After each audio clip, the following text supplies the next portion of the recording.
เอาเนาะพี่น้องต่อคลิปของไอ้แก้วคือเก่าเนาะตอนนี้รถแมคโครเพิ่นมาจกดินเนาะจกดินอนาถมที่ของไอ้แก้วเนาะพี่น้องเนาะป้าโตมื้อนี้เวียกสบายดีพ่อพี่น้องฝั่งลาวและสวัสดีพ่อพี่น้องฝั่งไทยและก็ต่างประเทศนำเด้อมื้อนี้มาพ่อกันคือเก่าอีกแล้วกับช่อง YouTube บ่าวพรสตูดิโอเนาะพี่น้องเนาะซึ่งสำหรับคลิปนี้บ่าวพรก็จะมาอัปเดตทางไอ้แก้วเนาะพี่น้องเนาะอัปเดตการเฮ็ดกระท่อมเพิ่นแล้วก็อัปเดตการถมที่ของเพิ่นเนาะพี่น้องเนาะซึ่งทางไอ้แก้วกับครอบครัวเพิ่นก็ได้ฮุบมาแล้วเนาะพี่น้องได้ฮุบมามื้อเช้านี่เพิ่นมากะ7 โมงกว่าๆเนาะยังบ่ทันได้กินทอดข้าวเช้าเพิ่นมากะพอดีทางน้องอาเบยทอดไข่เพิ่นก็พอดีกินข้าวนํกันเนาะพี่น้องตอนนี้ทางไอ้แก้วเพิ่นก็กำลังลงมือเนาะพี่น้องลงมือการเฮ็ดกระท่อมว่าซั่นซะน้องสมุนว่าบ่แล้วก็อาจจะมานอนพักอยู่เรือนน้องเบยก่อนเนาะเพราะว่ามื้อนี้ก็รถถมดินก็มานะพี่น้องเอ้านะพี่น้องเดี๋ยวอันไปรับเบิ่งรับชมบรรยากาศการอ่าถมดินและก็บรรยากาศการที่ทางไอ้แก้วประเทศกระท่อมเนาะไปพ่อแม่พี่น้องเอาเนาะพี่น้องรถเพิ่นกามาถอกเป็นคันแรกเนาะเดี๋ยวสิบอกเพิ่นถอกก่อน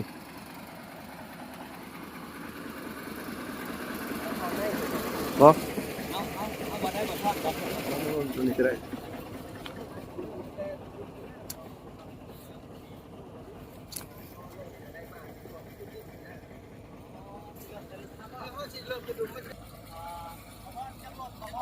สิบ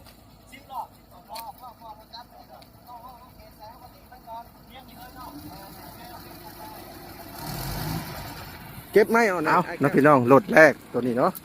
กะชิทอกบงนี่ก่อนนะพี่น้องก็คือจะเห็นเป็นแบบ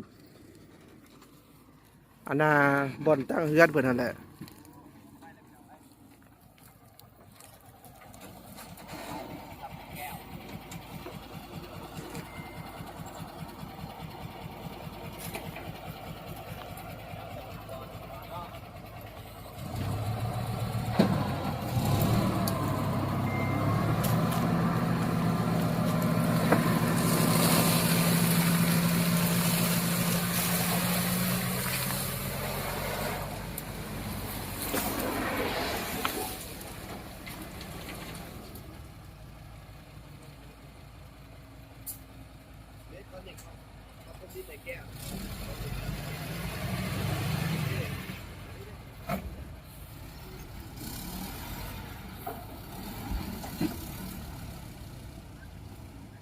อันนี้จะเป็นหล่นแหลกโอ้ไล่เติมนะบอกพ่อเนาะแม่นลายเติมหล่นแหลกอันนี้คือ10 หล่น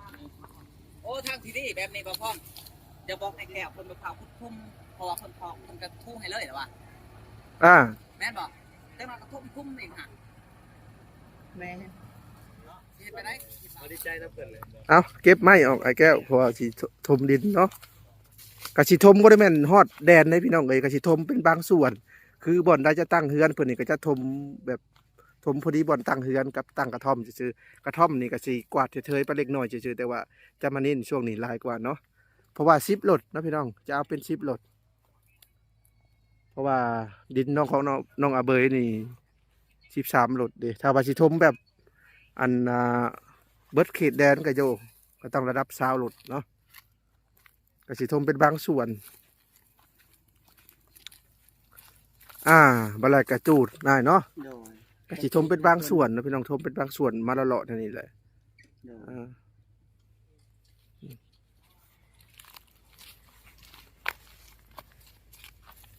จุดนักกระชินินบงนี่เนาะพี่น้องนินบงนี่มานี้แล้วก็ลงมาพี่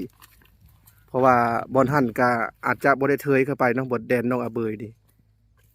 เพราะว่าแม่น10 รถส่วนบทแดนน้องอาเบยอาจจะบริเทยเข้าไปมีแต่สิเทยมาทวีก่อนจะเทยมาทางนี้ก่อนบทผู้จะตั้งเฮือนนี่อันนี้ก็สิเป็นกระตูบของไอ้แก้วส่วนก็บ่ได้บ่แม่นว่าสิกวาดดินมาพี่ใดพี่น้องบ่แม่นนะก็คืออันนี้คือมันนูนอยู่แล้วเนาะตรงนี้เนาะนูนก็อาจจะสิเทยมาเป็นลักษณะแบบนี้เฉลียงไปสิ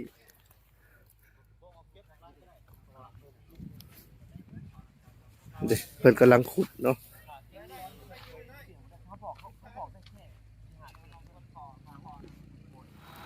เอาเนาะพี่น้องอันนี้เป็นขั้นที่สองเนาะ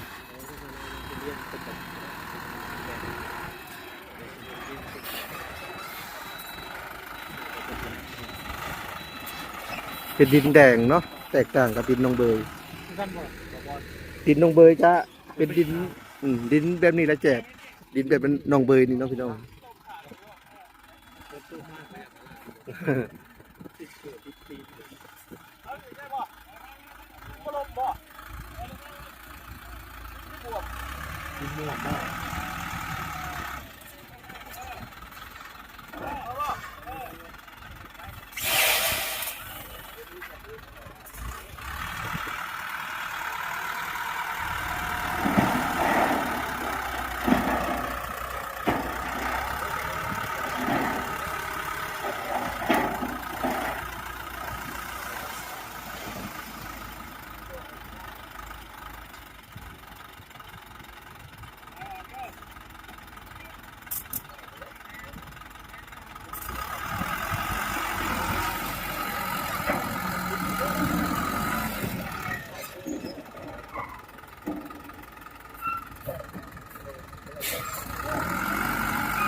เอาอันนี้ก็จะเป็นรถที่ชามเนาะพี่น้อง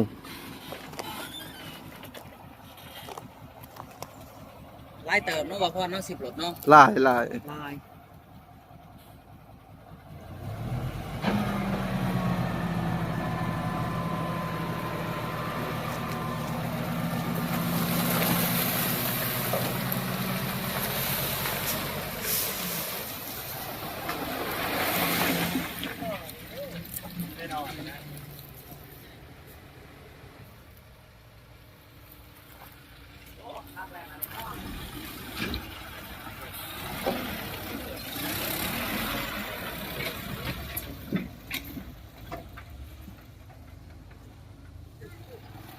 เอาเนาะพี่น้องตอนนี้รถคูบูต้าเปิดกระมาเลยเนาะคูบูต้าเป็นสิดันดินกระท่อมไอ้แก้วก็หยุดก่อนเนาะพี่น้องเพราะว่ามีการถมดินเด้นี่แหละสิเสียเวลาตรงนี้แหละเนาะสิได้หยุดก่อนกาเพิ่นถมดินกาบ่เกินชั่วโมงกว่าๆ2 ชั่วโมงก็น่าจะเสร็จเนาะน่าจะเสร็จ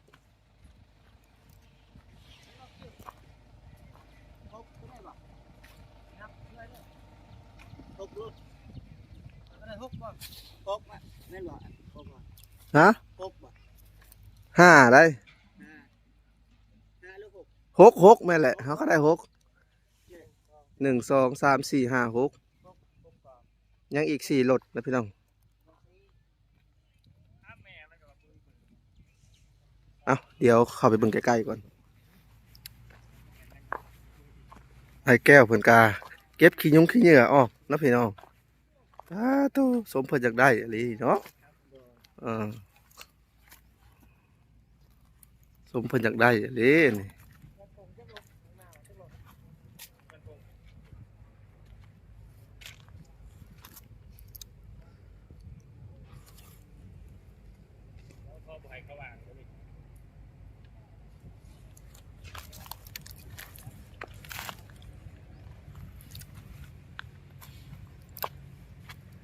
เอาก็ได้6 รถนะพี่น้อง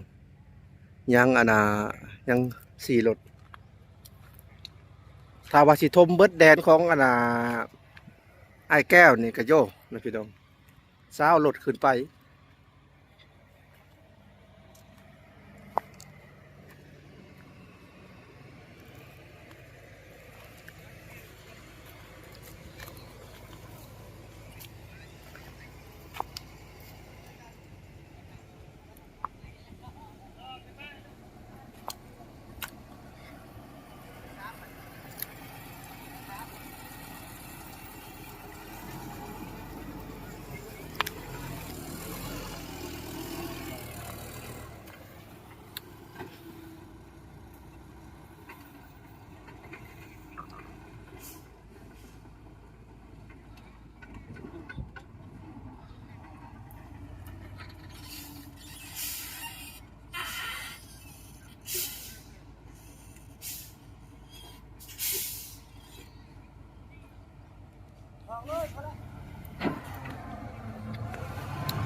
ริจาคนะครับเด็กเรื่องนี้ของ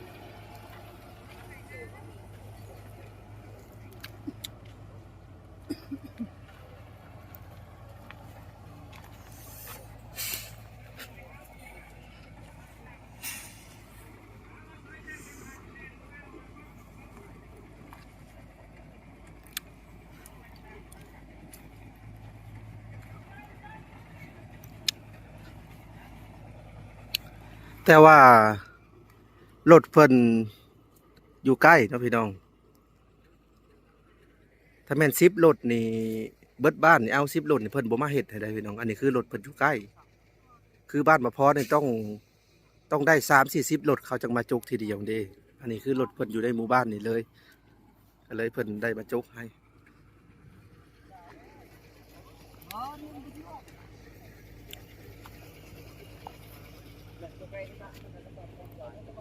ยัง3รถเนาะ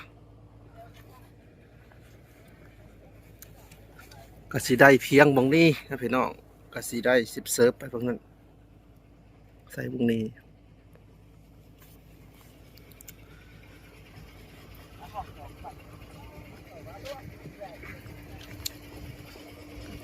ได้มันก็สร้างเลย ยังแหล้ว เราต้องใช้ หืม ใช้หายมันจะยันสร้าง เจ้าบ่สิเฮ็ด บ่ยันสร้างเขาว่างนะโดยสร้างเขาว่างใช้หายยันว่ายันมีคน สิให้500,000 สำนี้สำยายสำนั้นบ่ 3คูณ3 3 เมตรคูณ3 เมตรเนาะ 3 คูณ คือสร้างกุฏิดอก 3มีแต่ย่อละมุง มุงแล้วก็แอมพานํ เป็นพระมาเฮีย แล้วก็เฮ็ดบนนอนนํเฮ็ดเป็นไม้เรียนล้ำแล้วก็ใส่ผ้ากระตาดนะอ่า แบบไม่เล่นล่ำมันกันว่าง่าย แม่นยุกขึ้นมาประมาณ60เซน 60แล้วก็เฮาอันนั้น ใส่ไม้เรียนล้ำแล้วก็ผ้ากระตาด พระมาเฮียนี่ปูเลย แม่นนี่แหละเพิ่นก็สิช่วยนํนี่เฮ็ดช่วยก็เพิ่น โดยสิถามพระเจ้าก่อนยันว่ามีสร้างเขาเจ้าว่าง โอ้ลองถามเบิ่ง คันได้แล้วสิโทรหาจ้ะ โดยเพิ่นว่าอยากเฮ็ดให้มันแล้วมื้อนี้เพิ่นสิได้อยู่เลยจักสิทันบ่ทันแหละ ทัน มื้ เนาะ อนี้น่ะบ่ได้อยู่แล้วสินอน นอนเพิ่นก่อน นั่นอยู่นี่ก่อน แม่น ไอ้สิได้นอนมื้อนี้โอ้ในปานนี้เช้าอีหยังก็ยังบ่ได้เฮ็ดเนาะ แม่นอาจจะได้นอน เพื่อสิมุงเพื่อสิแอมอีกเพื่อสิหามึงปูมึงนอนอีก ก็ไปที่ว่านอนเฮือนน้องเบยก่อนเนาะอ่า ก็ขอกับน้องบอยก่อนเมื่อกี้ เถื่อน้องเบยนอนๆจะนอนนั่ง อ่า บ่ก็นอนนํกันนั่นแหละ นอนตารางก็ได้เย็นมีเตียงอยู่ เป็นได้ไอ้แก้วความรู้สึกตอนนี้นะ ดีใจ บ่เคยคิดบ่เคยฝันได้ดอก บ่เคยบ่นึกว่าพันคือสิได้นั่นนะ บ่นึกบ่ฝันเลยเนาะ โดย อืมกะเงินที่ซื้อที่ดินและกะทมที่ดินนี่กะเป็นเงินอ้ายใหญ่ใจดีอยู่ทางต่างประเทศเด้อไอ้แก้วเด้อ โดย ก็คือเพิ่นบอกประสงค์ออกน้ำหั่นแหละ โดย ก็คือซื้อดินนี่14ล้าน โดย แล้วก็ค่าวัดแทกนี่ประมาณ6-7แสนประมาณนี้แล้วก็ถมดินนี่10โหลด10โหลดก็ตกอยู่4ล้านเนาะโหลดละ4แสนนะพี่น้องประมาณนี้พอดีเบิดเลยเงินเพิ่นเงินอาใหญ่จะดีนะเพราะว่าเพราะว่าก็ได้เอาเงินเงิน FC แม่สมใจเพิ่มเติมเล็กน้อย แล้วก็อีก 2,000 ประพรก็สิไว้ซื้อไฟโซลาร์เซลล์ให้เนาะประมาณนั่นแหละกระท่อมนี่คิดว่าน่าจะบ่แล้วเนาะ บ่แล้วสิบ่ได้อยู่ดอกมื้อนี้ อาจจะเป็นมื้ออื่นเนาะ โดย บ่แล้วก็เฮ็ดสัปดาห์หนึ่งก็เฮ็ดบางอย่างนี่บ่พรก็ได้ถามอ้ายเนาะว่ามีบ่คนที่มาซอยอ้ายแก้วเนาะก็คือบ่พรจะให้เพิ่น500,000เนาะพี่น้องถ้าอ้ายแก้วเพิ่นเฮ็ดก็คือสิบ่ไหวเนาะหาสร้างที่มีฝีมือแน่นะสร้างผู้นั้นเพิ่นก็จักว่างบ่ว่างก็กระเทิบน้องเบยถ้าเพิ่นว่างประเทศไว้อยู่สร้างคนนั้นเนาะ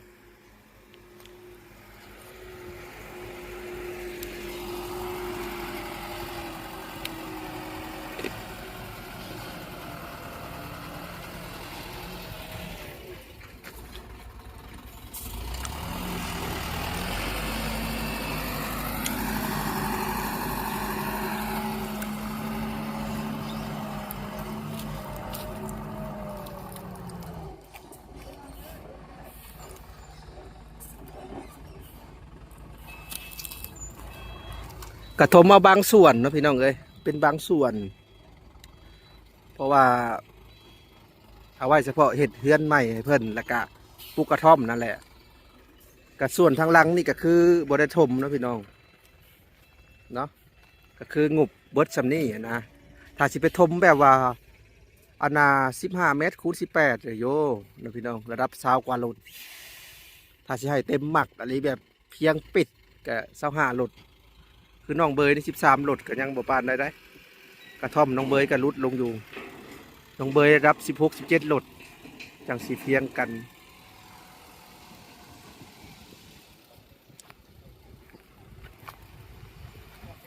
เอายังซองเนาะบัดนี้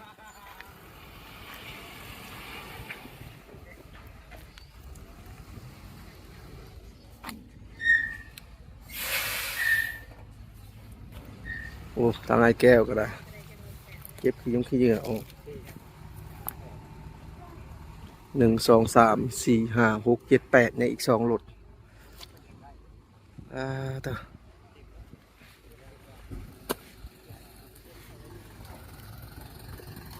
สูง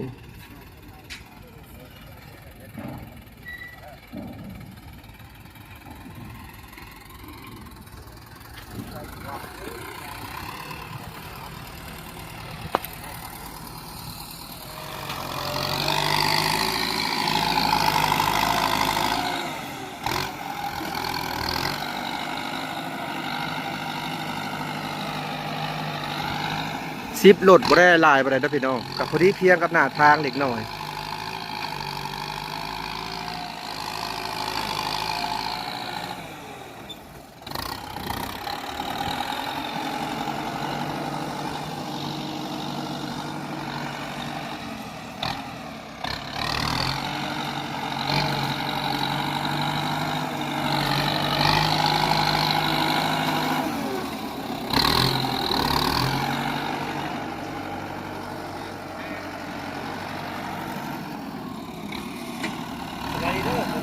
โดยสบายดี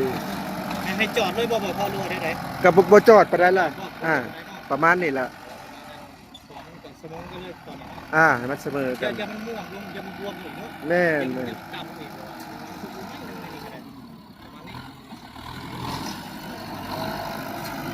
เสมอกับหน้าทางไปเลย เฮ็ดซ้ำประมาณนี้แหละไปลองนะบ่พ้นคือลูกนี่เพิ่นเอาไปทางใดนี่ เพิ่นเอาไปขายในบ้านต่อ ขายในบ้านก็ แน่น โอ้เพิ่นตัวเพิ่นสั่งเนาะ อ่า สั่งคิดว่าสิมาโคปีกบ่แม่นเนาะ บ่ คิดว่านี่เขาบ่สั่งตื่นบ่แม่นบ่แม่นจังได๋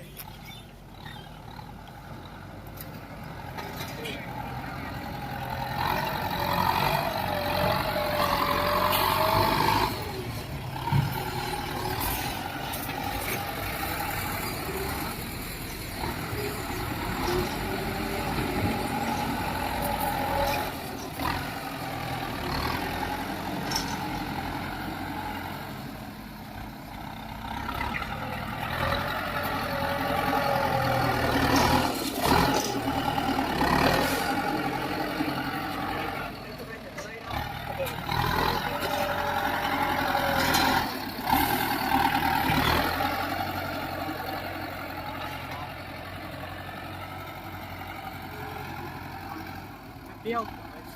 เปรี้ยวน้ำมัน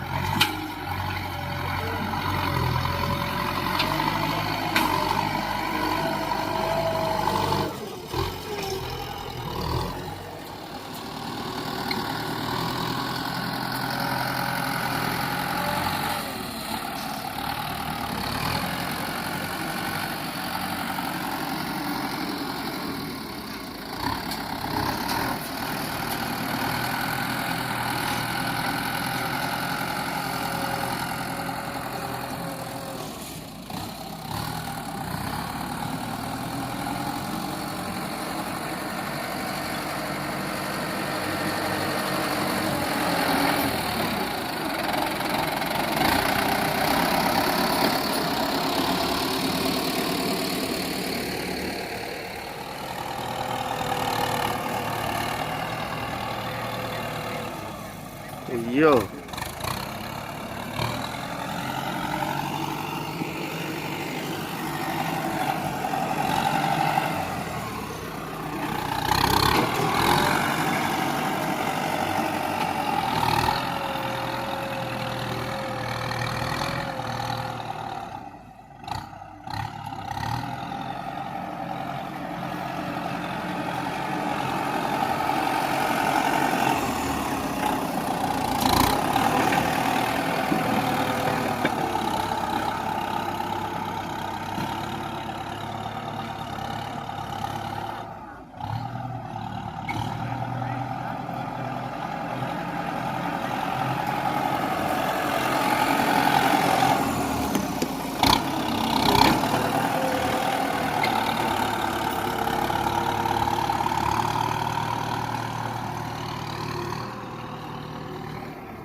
เอาเนาะพี่น้องตอนแรกก็ว่าจะพอแหละเนาะ10โหลดแล้วที่นี่แหละ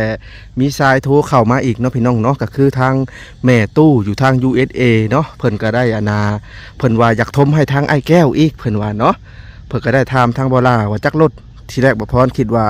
เอา10โหลดเนาะเอาเพิ่มอีก10โหลดเนาะพี่น้องเนาะก็คือ10โหลดนี่เพิ่มจากนี้ไปนี่เป็นของแม่ตู้เนาะพี่น้องแม่ตู้อยู่ทาง USA เนาะซึ่งจังใดก็ต้องขอบพระคุณแม่ตู้หลายๆเนาะพี่น้องที่สมทบการถมดินอีกครั้ง10โหลดเนาะพี่น้อง10โหลดกระตกอยู่4ล้านเนาะพี่น้องเนาะ4ล้านส่วนถมครั้งแรกนี่เป็นเงินของอ้ายใหญ่ใจดีอยู่ทางต่างประเทศเนาะพี่น้องเนาะอ้ายใหญ่ใจดีทางต่างประเทศเพราะว่าอ้ายใหญ่ใจดีทางต่างประเทศนี่ซื้อดินนำเนาะพี่น้องซื้อดินนี่คือ14ล้านแล้วก็ค่าวัดแทกอีกประมาณ 6-7 แสนแล้วก็ถมดินอีกเนาะพี่น้องถมดินอีก4ล้านเนาะกับพอดีเบิดเลยนะพี่น้องเงินอ้ายใหญ่ใจดีเนาะคือเงินอ้ายใหญ่ใจดีเพิ่นภาคมา 1,000 เหรียญนะพี่น้องเนาะแล้วเพิ่นก็ให้ค่าน้ำเจาะน้ำใจค่าน้ำมันพอ100 เหรียญเนาะเหลืออยู่900นะพี่น้องเนาะแล้วที่นี่แหละงบกับพมีซำนี้นะพี่น้องเนาะแต่ทั้งแม่ตู้ทั้ง USA ก็ได้ได้สมทบอีก10โหลดเนาะจากได้ก็ขอบพระคุณเพิ่นหลายๆเนาะขอบพระคุณทั้งช่องทานนะพี่น้องเนาะเอาเนาะพี่น้องก็มีแต่ว่าบ่พร้อมกันยังบ่ทันได้จ่ายเงินเพิ่นเนาะก็มีแต่ว่าติดตาม EP ต่อไปเนาะ EP ที่เพิ่นทมอีกแล้วก็สิทำการจ่ายเงินทางช่องทานเลยเนาะเอาล่ะนะพี่น้องสำหรับคลิปนี้ขอตัวไปก่อนเอาไว้โอกาสหน้าพบกันใหม่ไปแล้วพี่น้องสบายดีและสวัสดี